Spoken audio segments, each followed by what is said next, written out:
আসসালামু আলাইকুম আহমাতুল্লাহি ওয়া বারাকাতুহ।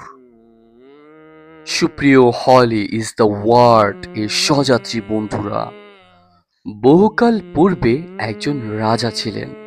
সেই রাজা ছিল একজন জাদুকর। ওই জাদুকর বিদ্ধ হলে একদিন সে রাজাকে বলল, আমি তো বিদ্ধ হয়ে গেছি, সুতরাং আমার নিকট একটি ছেলে পাঠান যাকে আমি জাদুবিদ্যা শিক্ষা দেব। বাদশাহ তার নিকট একটি বালককে পাঠিয়ে দিলেন। তিনি তাকে জাদুবিদ্যা শিক্ষা দিতে লাগলেন। বালকটি জাদুকরের নিকট যে পথ দিয়ে যাতায়াত করত সে পথে ছিল এক সন্ন্যাসীর আস্তানা। বালকটি তার নিকট বসল এবং তার কথা শুনে মুগ্ধ হল। বালকটি জাদুকরের নিকট যাওয়ার সময় ওই সন্ন্যাসীর নিকট বসে তার কথাগুলো শুনত।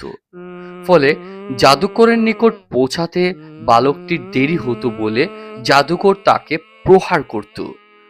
বালকটি সন্ন্যাসীর নিকট এ কথা জানালে তিনি বালককে শিখিয়ে দেন যে তুমি যদি জাদুকরকে ভয় করো তাহলে বলবে বাড়ির লোকজন আমাকে পাঠাতে বিলম্ব করেছে, এবং বাড়ির লোকজনকে ভয় পেলে বলবে জাদুকরই আমাকে ছুটি দিতে বিলম্ব করেছে। বালকটি এভাবে যাতায়াত করতে থাকে। একদিন পথে সে দেখল একটি বৃহদাকার প্রাণী মানুষের চলাচলের পথ রোধ করে বসে আছে। বালকটি ভাবল, আজ পরীক্ষা করে দেখব যে জাদুকর শ্রেষ্ঠ না সন্ন্যাসী শ্রেষ্ঠ। অতঃপর সে একটি প্রখর খণ্ড নিয়ে বলল, হে আল্লাহ, জাদুকরের কার্যকলাপ অপেক্ষা সন্ন্যাসীর কার্যকলাপ যদি তোমার নিকট অধিকর প্রিয় হয় তবে এই প্রাণীটিকে এই প্রস্তার ঘাটে মেরে ফেলো, যেন লোকজন যাতায়াত করতে পারে।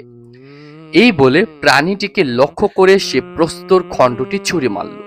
প্রাণীটি ওই প্রস্তর ঘাতে মারা গেল এবং লোক চলাচল শুরু হলো।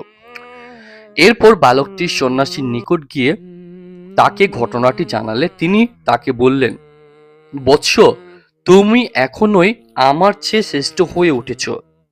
তোমার প্রকৃত স্বরূপ আমি বুঝতে পারছি। শীঘ্রই তোমাকে পরীক্ষার সম্মুখীন হতে হবে। যদি তুমি পরীক্ষার সম্মুখীন হও তাহলে যেন আমার কথা প্রকাশ করে দিও না। বালকটির দোয়া জন্মন্ত ব্যক্তি চক্ষুমান হতে লাগলো, কুষ্ঠ ব্যক্তি নিরাময় হতে লাগলো এবং